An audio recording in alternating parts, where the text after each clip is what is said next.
글 하나 먼저 읽어드리고 말씀 전하겠습니다. 10년 알고 지낸 지인에게 사기당했습니다. 먹고 싶은 것 안 먹고 입고 싶은 것 안 입고 아끼고 아껴서 모은 돈 1,000만 원 만져보지도 못하고 고스란히 투자 목적으로 줬습니다. 돈도 돈이지만 배신감은 말로 다 할 수 없었죠. 무엇보다 그는 저에 대하여 제가 얼마나 힘든지 잘 알고 있었습니다. 그런데 그런 저의 마음을 이용해 사기를 치다니요.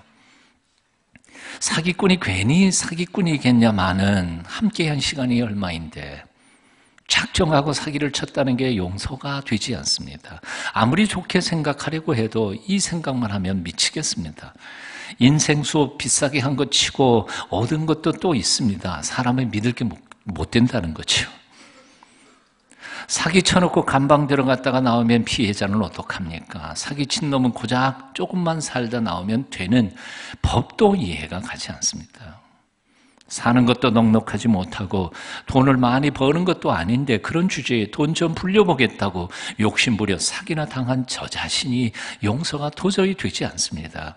몇 달을 잠도 못 자고 자책감, 자괴감에 힘들어했습니다. 지금도 물론 그렇고요. 제가 과연 다시 시작할 수 있을까요? 사기나 당하는 저 같은 놈이 또 인생을 다시 시작할 수 있을까요? 여러분이 이 편지를 받으셨다면 여러분은 그에게 어떻게 대답하시겠습니까? 대답하기 참 힘들 거예요. 그럼에도 불구하고 힘들겠다, 안 됐다. 하지만 다시 시작해야 되지 않겠니? 여기서 인생 포기할 수는 없잖아. 우리의 대답은 그러지 않을까요? 우리가 당한 일들이 아무리 힘들고 헤쳐나갈 일이 아무리 막막해도 우리가 결코 우리 인생을 포기할 수 없는 이유 2가지가 있습니다. 첫째, 그게 내 인생이니까요. 사실 우리 인생에 소중한 것 참 많습니다. 돈도 소중하고 집도 있고요. 화장도 다 소중하고 권력도 인기도 내 명예도 다 소중하지만 사실 제일 소중한 것은 이 목숨 아닐까요? 내가 살아가는 그 자체가 가장 소중한 거 아니에요? 그걸 포기할 수는 없죠. 2번째로요. 인생은 한 번 가면은 다시는 돌아올 수 없는 단 한 번의 기회이기 때문에 그렇습니다. 한 번밖에 못 사는 삶을 힘들다고 포기할 수는 없지 않아요. 우리 인생은 잘못 썼다고 구겨서 집어던질 종이 조각은 아니지 않아요. 마음에 들지 않는다고 내다 버릴 수 있는 플라스틱 휴지통도 아니지 않아요. 아무리 마음에 안 들고 아무리 실수하고 잘못했고 피투성이에 고장난 인생처럼 보일지라도 어떻게 하든지 고쳐서라도 끝까지 가야 할 소중한 내 삶이니까요. 동의하세요? 2차 세계대전을 승리로 이끈 저 주역이었던 처칠이 모교를 찾아가서 어린 후배들에게 단 한마디 했다면서요. Never give up. Never, never, never. 결코 포기하지 마라. 결코. 사랑이란 도대체 무엇일까요? 사랑이란 가만히 생각해보면 포기하지 않는 것입니다. 어머니는 결코 자기 자식을 포기하는 법이 없습니다. 세상에 버려도 누가 뭐라도 선생님도 포기해버려도 엄마 아빠는 자기 자식을 포기할 수 없어요. 잠시 섭섭함 때문에 금방이라도 그놈의 자식 내쫓을 것 같이 화를 내지만 사실 시간만 조금 지나가면 가슴을 쥐어 뜯으면서 그놈을 위해 기도하는 분이 바로 어머니가 아닐까요? 사랑이란 뭐예요? 포기하지 않는 거예요. 믿음이란 또 무엇입니까? 믿음도 포기하지 않는 거예요. 난 널 믿어. 지금은 내가 방황하지만 넌 언젠가는 다시 돌아와서 정말 멋진 길을 갈 거야. 난 널 믿어. 난 하나님을 믿습니다. 지금은 내가 이렇게 하나님께서 외면하시는 것 같고 그래서 내가 방황하고 힘들고 괴롭지만 그러나 나와 함께 계시겠다고 약속하신 그 언약 그리고 나를 구원해 주실 줄 나는 믿습니다. 믿음은 뭐예요? 포기하지 않는 거예요. 끝까지 하나님께 매달리는 거예요. 인생도 포기할 수 없는 것입니다. 나는 옛 어른들의 남겨준 말씀 중에 참 좋은 말이 있어요. 가슴에 정말 뭉클와 닿는 말이 있어요. 못나도 뭐, 잘나도 뭐. 뭐가 해답 아시죠? 뭐예요? 젊은 사람들은 모르나 봐. 잘나도 내 낭군, 못나도 내 낭군. 요즘에 젊은 사람들은 자꾸 자기 남편, 자기 아내를 비교를 해요. 옆집 아저씨하고 비교하고 우리 남편하고 자꾸 비교하다가 보니까 어떻게 해요? 이 별로 점수가 떨어져요. 그러니까 이혼을 자주 하는 것 같아. 그런데 이게 어르신들은, 우리 어른들은 뭐예요? 못났어도 어떻게 해요? 내 남편이에요. 잘났어도 내 남편이에요. 돈 많이 벌어와도 내 남편, 못 벌어와도 그래도 내 남편이에요. 못났든 잘났든 내 자식 아니에요. 이게 얼마나 소중한 생각이고 철학이고 가치관입니까?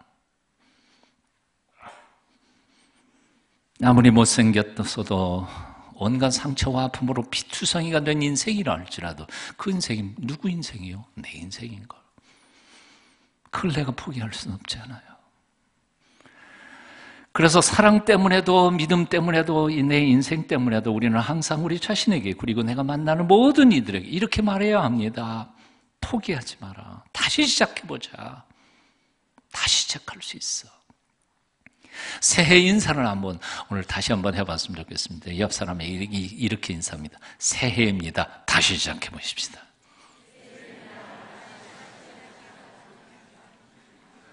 근데 솔직히 생각하면 여러분들 마음 한쪽 구석에 이런 생각 들 거예요. 이렇게 결심했는데도 연말 되면 어떻게 해요? 도루묵이야. 연초에 결심하고 연말 되면 또 도루묵이야. 이렇게 해서 한 서너 번 결심하다가 보면 무슨 생각이 드냐면 결심해도 소용없더라. 그럼 어떡할까요? 결심하지 말까요? 해봐도 소용없는데? 아니요, 그럴 수 없어요. 그래도 내 인생인데요. 근데 여기에 참 도움이 되고 위로가 되는 게 하나 있어요. 그것은 뭔가 하니 내 마음은 100% 들지 않을지 몰라도 내가 결심하고 노력해보고 연말에는 별로 마음에 안 드는지 몰라도 이렇게 자꾸 결심하고 노력하다가 보면 작년보다는 올해가 좀 나은 것 같고 그리고 실제로 나아지고 올해보다 내년이 조금 더 성숙해 가지 않아요? 동의 못 하시는가 봐. 아니요. 우리 마음에는 그렇게 쏙 들지는 않지만 그래도 결심하면서 열심히 노력하는 인생은 성숙하게 돼 있어요. 커가게 돼 있어요. 바뀌어지게 돼 있어요. 그렇게 10년쯤 살아보세요. 10년 전에 나보다 지금 굉장히 성숙해 있지 않아요. 그러니까 포기하시지 말아야 돼요. 사랑은 여러분 헤어질 생각을 너무 쉽게 하지 마십시오. 사람이 사람인데요. 사람을 버릴 생각을 너무 쉽게 하지 마십시오. 역사상 많은 사람들이 자신의 삶이 힘들다고 쉽게 포기했더라면 에디슨이나 아브라함 링컨이나 스티브 잡스나 백범 김구나 고당 조만식, 베토벤 같은 역사상 위대한 사람들은 결코 이 세상에 존재하지도 않았을 것입니다.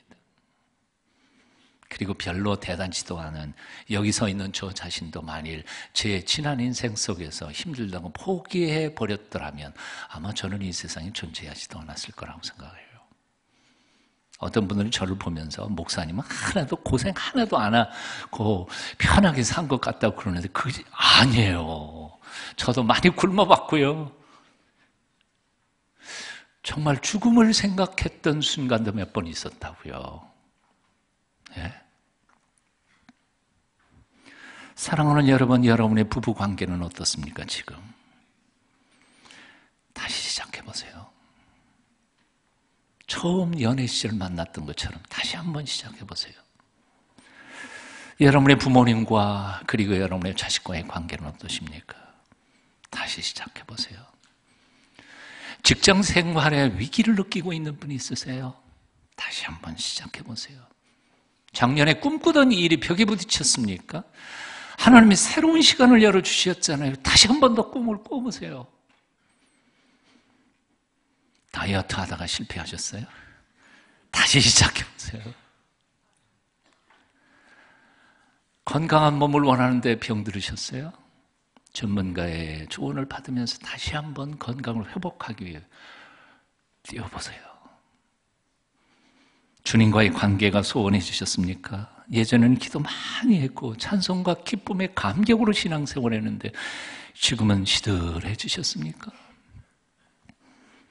믿음의 감격을 잃었습니까? 기도의 능력을 상실했습니까? 천국의 소망을 잃었습니까?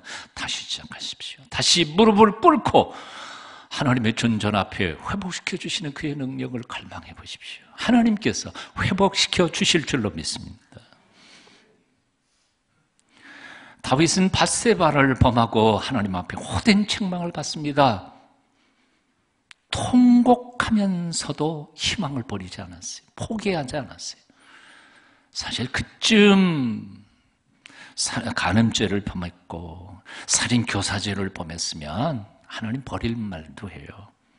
하나님이 버리신다 해도 다윗은 할 말도 없었을 거예요. 그런데도 다윗은 포기하지 않았어요. 하나님의 긍휼을 믿고 끝까지 매달린 거예요. 사실 사울 왕이 저지른 실수, 불순종 몇 번 한 거에 비하면 다윗은 죄인 중에 죄인이에요. 죄의 경중을 따져본다면 사실은 사울 왕에 비해서 다윗 왕은 10번 죽어도 약한 존재일 수 있어요. 시편 51편에서 다윗은 끝까지 하나님의 긍휼과 자비로 나를 쫓아내지 마시고 끝까지 받아주시기를 간구합니다.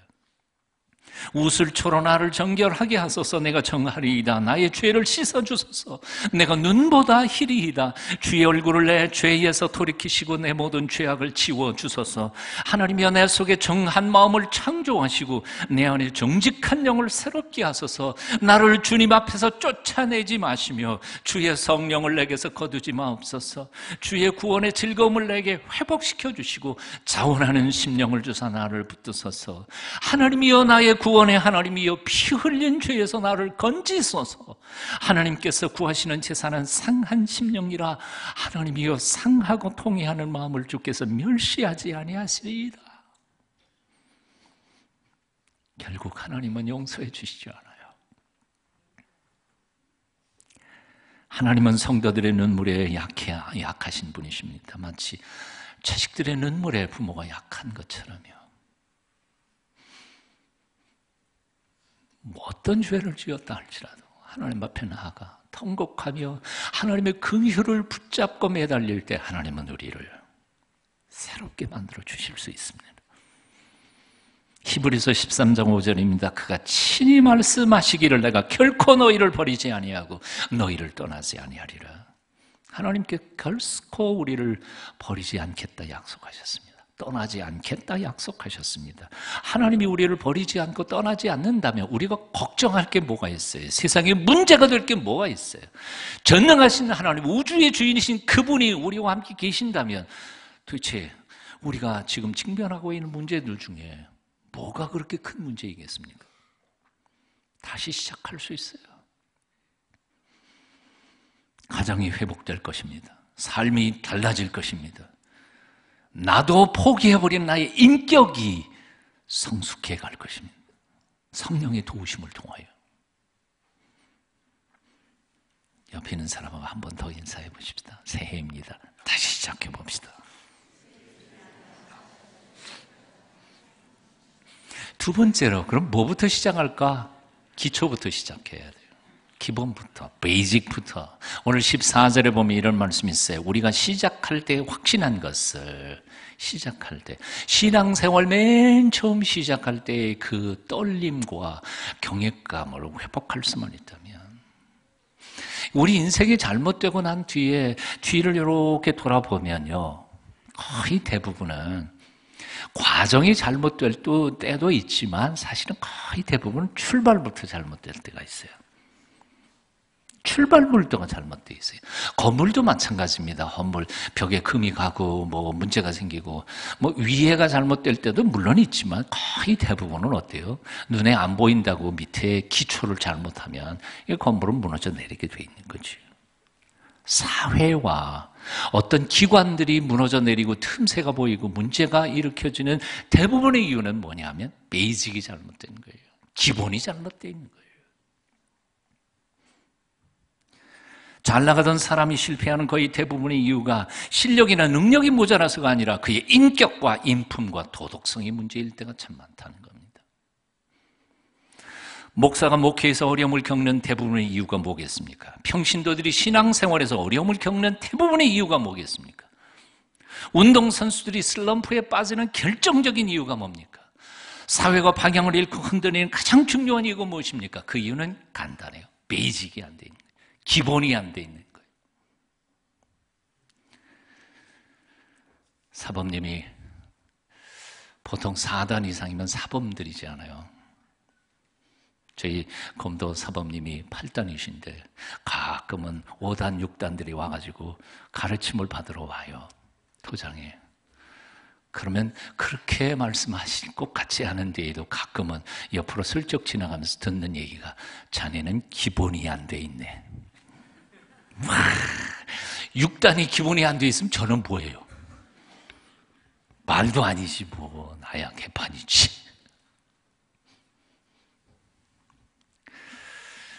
영적으로 기본이 되어 있지 않을 때 목사는 목회를 못합니다. 교인들이 영적으로 기본이 잘 되어 있지 않을 때 하나님의 일을 하기보다는 오히려 교회 안에서 경쟁하고 싸우고 감투와 돈에 매이게 됩니다. 기본이 안 되어 있는 운동선수들은 처음에는 잔재주로 잘 되는 것 같지만 언젠가 결정적인 순간에는 슬럼프에 빠지게 돼 있어요. 아예 가는 길이 그래요.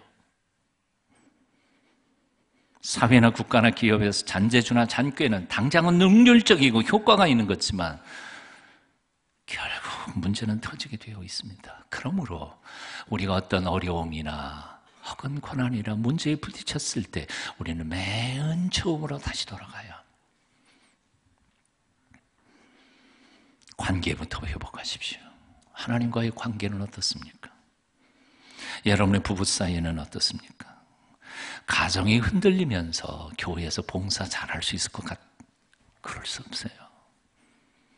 부부관계가 깨져나가고 있는데 그 사람이 직장생활을 잘할 수 있을 것 같습니까? 그럴 수가 없어요.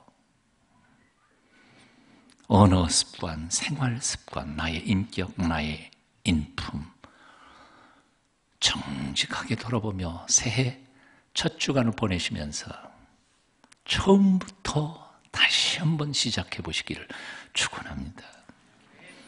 창세기 34장 이하를 보면 야곱이 세겜 땅에서 어려움을 겪고 온 집안이 세겜 사람들에 의하여 몰살을 당할 위기에 봉착하자 야곱은 온 가족을 다 불러 모읍니다.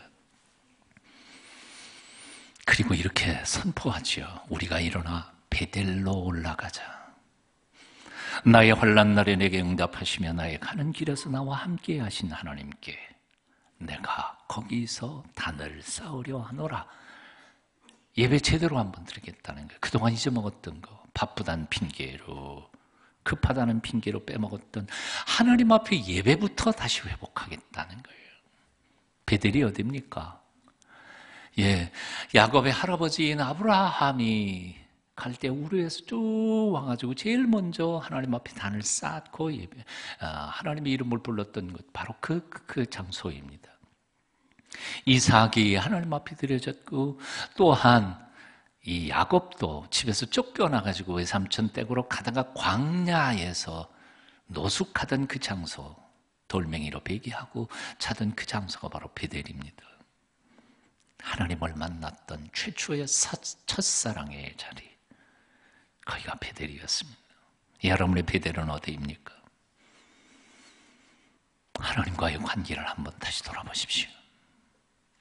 호세아 6장 1절 오라 우리가 여호와께로 돌아가자. 여호와께서 우리를 찢으셨으나 도로 낫게 하실 것이요 우리를 치셨으나 싸매어 주실 것입니다.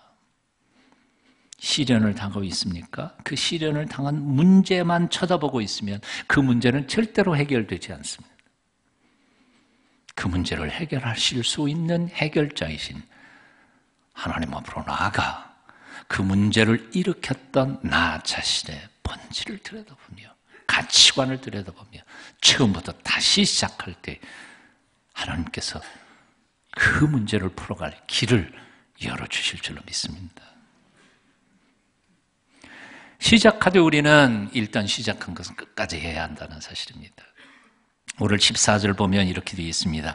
우리가 시작할 때 확신한 것을 끝까지 견고히 잡고 있으면 그리스도와 함께 참여한 자가 되리라. 어떻게 해요? 시작만 해놓고 그냥 끝나는 게 아니라 끝까지 견고히 붙잡고 있어야 합니다.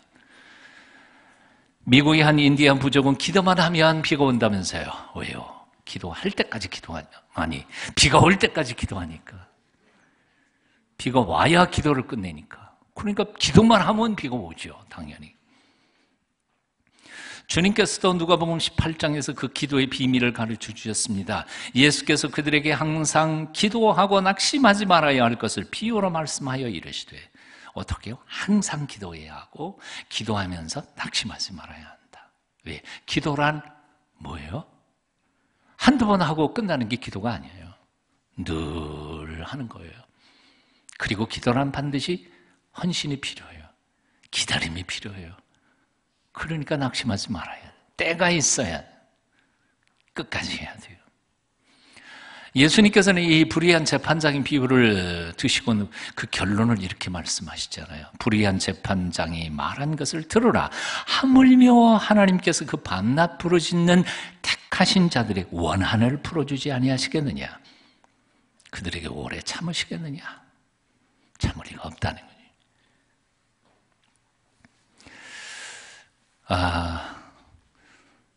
제게 참 많은 영향을 미쳤던 목사님들, 선배 목사님들이 많지만 그 중에 한 분은 바로 하용조 목사님이시지. 하용조 목사님을 잘 아는 사람들이 한마디로 하 목사님을 논평을 하면 이런 겁니다. 아무도 못 말리는 분. 아내도 못 말리고 부목사들도 못 말리고 자식들도 못 말리고요. 심지어는 자기도 못 말려요. 하나님의 사역을 감당하는 데에는 자신도 해야 할 일이라고 생각하면 자기 몸이 죽거든. 너만 하든 상관없어요. 그냥 해요.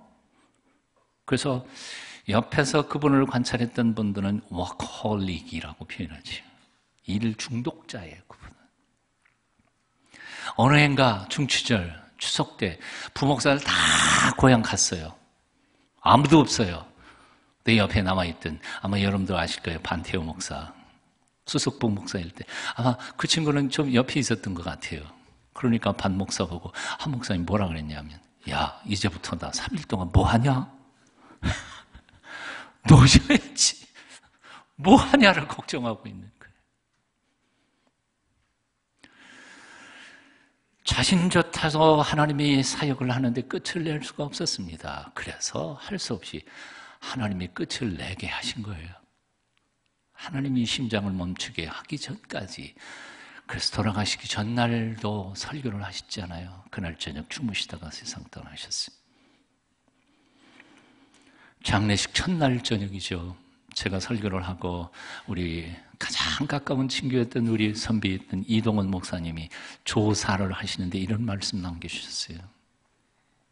그분은 왜 장례식장에도 사람을 웃기죠?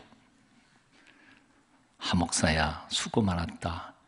이젠 이 땅의 것은 내가 책임질 테니까 넌 좀 쉬어라. 그리고 하나님이 말씀하신다고. 이동호 목사님이 조사에서 그렇게 말씀하시더라고요. 얼마나 꼼지락거리고 쉬지 않으려면 하나님이 심장을 멈춰서 쉬게 만드실 만큼. 하영조 목사님을 닮고 싶은 것이 참 많습니다만 그 중에 꼭 닮고 싶은 것은 그의 마지막입니다.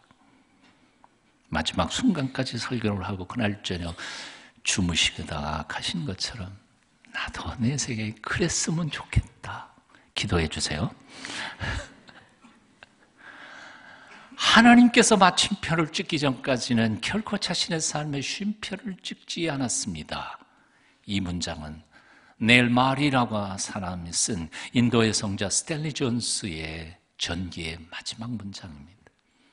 얼마나 멋있는 말인지 몰라요. 하나님이 마침표를 찍기 전까지는 자신은 자신의 삶에 쉼표를 찍지 않았다. 요즘에는 의술이 너무 좋아져서 오래 사는 게 문제가 아니라고 합니다. 웬만하면 90, 100은 산답니다. 그래서 요즘에 걱정은 오래 사는 게 아니라 그 오랜 세월을 어떻게 사느냐 하는 것입니다. 60에 은퇴를 한 사람은 적어도 40년이 남아 있습니다. 조기 퇴직해서 50대에 퇴직한 사람은 남은 세월과 지나온 세월이 거의 똑같아요. 어떻게 살 것인가? 젊었을 때에는 시간 가는 줄 모르고 재밌게 번쩍하고 지나갔어요. 그런데 늙고 힘없는 그 오랜 세월을 어떻게 의미 있게 살아갈 것인가? 이게 우리의 숙제예요. 그래서 요즘은 사람들이 다 하는 얘기가 노후가 두렵다는 거예요. 장수하는 것이 오히려 더 무섭다는 거예요. 할 일이 있어야 되는데, 사명이 있어야 되는데, 사는 보람이 있고 의미가 있어야 되는데, 그 의미도 없은 채 목숨만 부지하면서 존재한다면 그처럼 비극적인 게 어디 있겠어요? 어떻게 살아야 하나? 어떻게 죽어야 하나? 그런데 놀라운 것은 우리 그리스도인들은요, 죽는 마지막 순간까지 할 일이 있는 행복한 사람들 아니에요? 있잖아요.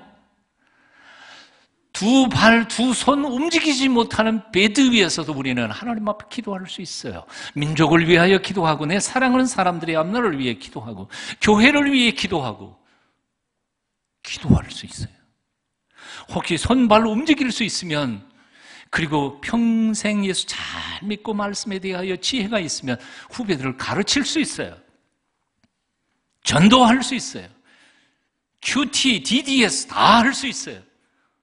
죽는 마지막 순간까지 사실은 행복한 사람들이에요. 치매 걸릴 수가 없는 사람들. 릭 마초라고 하는 사람이 세들백 교회 음악 목사였었는데, 그 양반이 릭 와런의 설교를 듣고는 그 다음 주 설교 본문이나 내용도 보고는 한 주간 동안에 그 설교 내용에 맞추어서 작곡을 합니다. 작사도 하고요. 그리고 설교 듣고는 그 내용에 맞는 찬양을 교인들이 같이 해요. 와, 대단한 재주꾼이에요. 제가 마침 그 교회에 가서 주일 예배 드릴 때에 이런 노래를 불렀어요. 제목은 이런 거예요. You can start over. 당신은 다시 시작할 수 있다. 가사 내용은 이런 거예요. If God can build an ocean. 만약 하나님이 대양, 바다를 지으실 수 있었다면 He can calm your sea. 당신의 마음에 일어나는 풍랑을 잔잔케 할 수 있습니다. If God can move a mountain. 하나님께서 만일 산을 움직이실 수 있다면 He can change your personality. 당신의 인격도, 인품도 바꿀 수 있습니다. 우리는 안 된다 그랬지만요. God can make it right. 하나님은 바르게 만들어 놓으실 수 있어요. Right now, 지금이라도. He's got the power to change your life. 그분은 능력을 가지고 계세요. To change your life. 당신의 인생을 바꿀 수 있는 힘을 가지고 계신 분이에요. 와, 그 찬양을 들으면서 제가 막 펑펑 울면서 불렀어요. CD를 사가지고 와서 제 차에 넣고 아마 몇 년을 암송하면서 들으면서 다녔을 거예요. 우리가 믿는 하나님은 온 세상 만물을 지으신 창조주이십니다. 우리 인생을 시작하셨을 뿐만 아니라 끝내실 수도 있는 분이십니다. 내가 못한다고 그분까지도 못한다는 거 착각하지 마시기를 바랍니다. 그분은 얼마든지 우리의 지난 삶을 바꾸실 수 있는 능력이 있습니다. 그러니 다시 시작하십시오.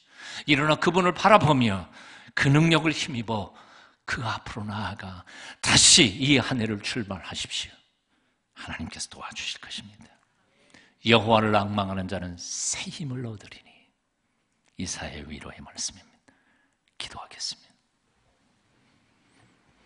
지난해 어둠을 걷고 희망찬 새해를 시작하게 하신 살아계신 하나님, 어떤 자리에서도 어떤 조건과 환경 속에서도 우리가 다시 시작할 수 있는 결단과 용기와 힘을 주시옵소서.